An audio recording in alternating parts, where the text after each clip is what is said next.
This episode of Marijuana Today Daily is brought to you by the folks over at Ease, California's top one-stop website for legal marijuana delivery.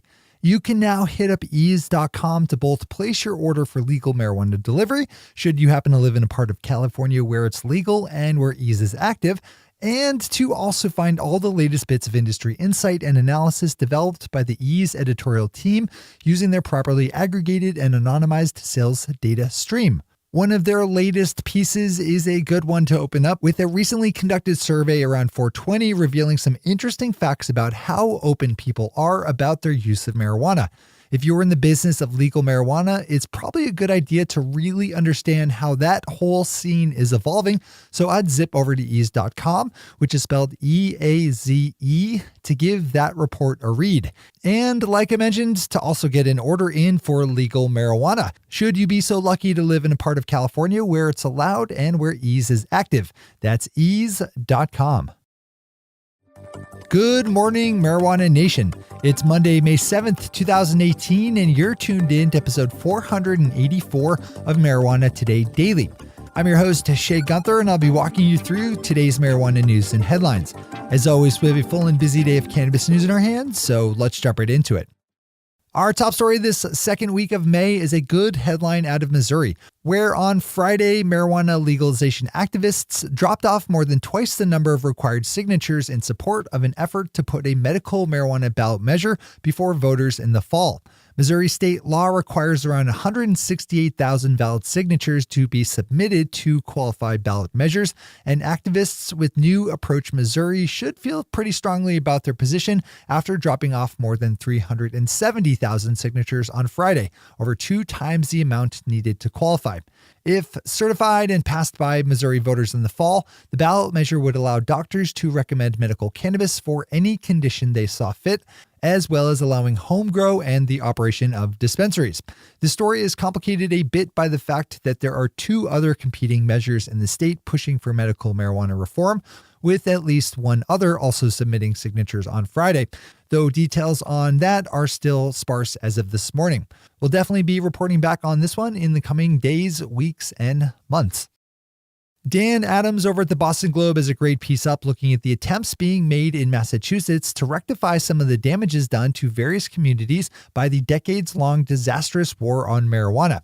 Specifically, Dan examines the efforts by the Massachusetts Cannabis Control Commission to boost participation within their nascent legal medical marijuana industry by people living in communities that saw higher arrest rates for cannabis crimes, as well as folks arrested for nonviolent marijuana charges, and non-white entrepreneurs who have historically borne the worst of the brunt of marijuana's prohibition. Besides giving those candidates an early start on applying for marijuana business licenses, the Marijuana Cannabis Control Commission is also offering training sessions for new marijuana entrepreneurs. We have some great disclosure that I have to get out of the way on this one, as the Control Commission member who is widely credited with pushing for all of Massachusetts' social justice initiatives is none other than my friend Shalene Title, an on-hiatus regular on our weekly show Marijuana Today. Shalene is a former activist with Students for Sensible Drug Policy and an awesome advocate for doing marijuana legalization right.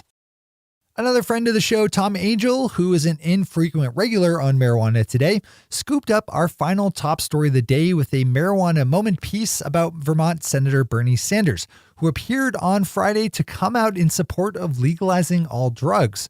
Open up Tom's piece on Marijuana Moment for the full read on this one, including video of the Facebook Live broadcast from Friday, during which the good senator from Vermont said, quote, "We need to have an understanding that prohibition against alcohol did not work in the 1920s, and prohibition against marijuana and other drugs is not working today. So it has to be rethought of in a very, very fundamental way," unquote. Ending the broader war on drugs is an important goal of a lot of people who are also working on the lower hanging fruits of cannabis legalization, so Sanders' remarks should be welcome news. As always, we have all the news we cover linked to on our website at mjtodaydaily.com and on our Twitter account at mjtodaydaily. Those are our top stories for today. It's time for Marijuana Today Daily Headlines Blitz. Before we blitz it in headlines, let's quickly thank our sponsor, Ease, California's top one-stop website for legal marijuana delivery. Remember, ease.com is the website to fire up when you want legal cannabis delivery in California that meets all relevant state marijuana laws. You can easily check to see if your local part of the Golden State is allowing for marijuana delivery and if Ease is active there. And if it's not, and even if it is, you can find all the useful bits of industry insight and analysis developed by Ease over at ease.com. Just scroll down a bit. I'll return to the report I mentioned at the top of the show, which is found on their post titled, quote, "People are opening up about cannabis this 420, unquote, over at ease.com. You can open up that story to follow a link to the actual Ease report, which is a really valuable read on the evolution of how consumers use and perceive cannabis. I can't recommend reading this report and all the other Ease reports like it highly enough. All of this can be found at ease.com, which is spelled E-A-Z-E. One last time, that's ease.com. Big thanks to everyone over at Ease for all the support. All right, time for the Blitz. Bookending today's ad break with a second story, this time over at Forbes, Tom Angel has a good peek into the rare sight of Senate Minority Leader Chuck Schumer and Majority Leader Mitch McConnell joining together to support the same bill, a truly bipartisan piece of legislation legalizing industrial hemp. We've touched on this storyline lots in the past few weeks as Senator McConnell introduced a bill to decouple industrial hemp from adult use and medical marijuana. On Friday, Senator Schumer announced that he was signing on to that bill as a co-sponsor. Zip over to Tom's story on Forbes for more on this one. Oregon Congressional Representative Earl Blumenauer, a noted supporter of the legal cannabis industry, sent a letter on Friday to the head of the Small Business Association criticizing the quiet new changes enacted by the Trump administration to prevent state legal marijuana businesses from accessing SBA loans meant for small businesses. This is another good one to open up for the full read. The state of Florida released guidelines on Friday for how it will regulate medical marijuana edibles.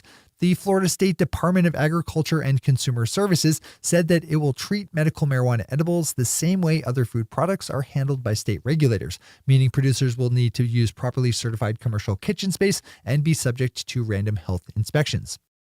Matt Lamers over at Marijuana Business Daily looks at some growing controversy over how the Canadian province of British Columbia is sourcing and pricing marijuana for its soon-to-launch adult use industry, with a lot of industry people upset over the low prices posted by BC provincial authorities. According to Matt's story, British Columbia will pay between $2.50 and $4 a gram to contracted cultivators, with both prices in Canadian dollars. That's a little less than half the prices paid by other Canadian provinces and far below what the illicit market gets. Another complicating factor in the Canadian market is overseas opportunities, with far higher per gram prices available in countries like Germany. An interesting storyline with applicable lessons for anywhere. Rolling up to Montana, we have the state's Department of Public Health and Human Services in the midst of rolling out a raft of changes to its medical marijuana program, including the imposition of a tiered system for cultivators that has 20 different levels of differentiation. You heard that right, 20. At a public hearing late last week, there was some concern over that system, with one person noting that losing a couple of patients could force a caregiver to drop down a tier, requiring the elimination of 1,200 square feet of cultivation space. Another good instructive storyline to watch, even if you're not involved in Montana. In Washington, D.C., a medical marijuana dispensary has been shut down after its owners say they failed to transition quickly enough to using a point-of-sale system that provides authorities with live updates on sales. This is the first time this city has shut down a dispensary like this.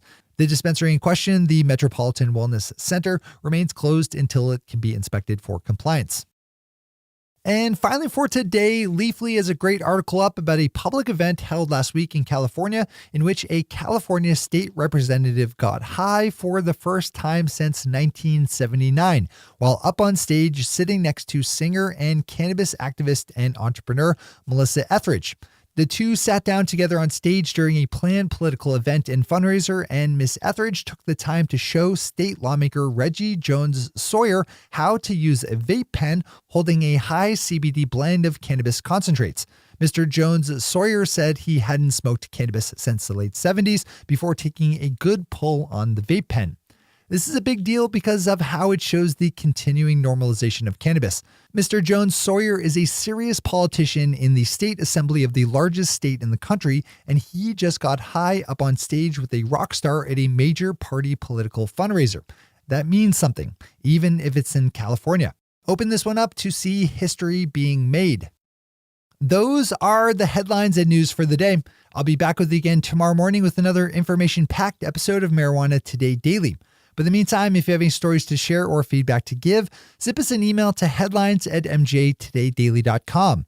And while you're clicking around the interwebs, swing over to our Twitter account at MJ Today Daily and visit our website at mjtodaydaily.com to find links to all the news we cover.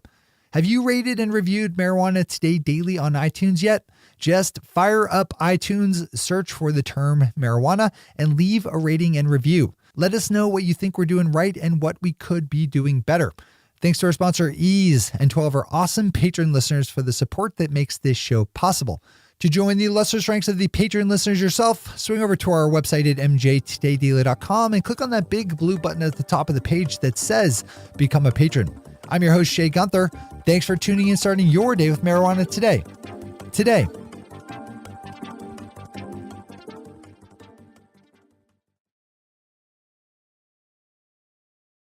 One take, Shay. One take.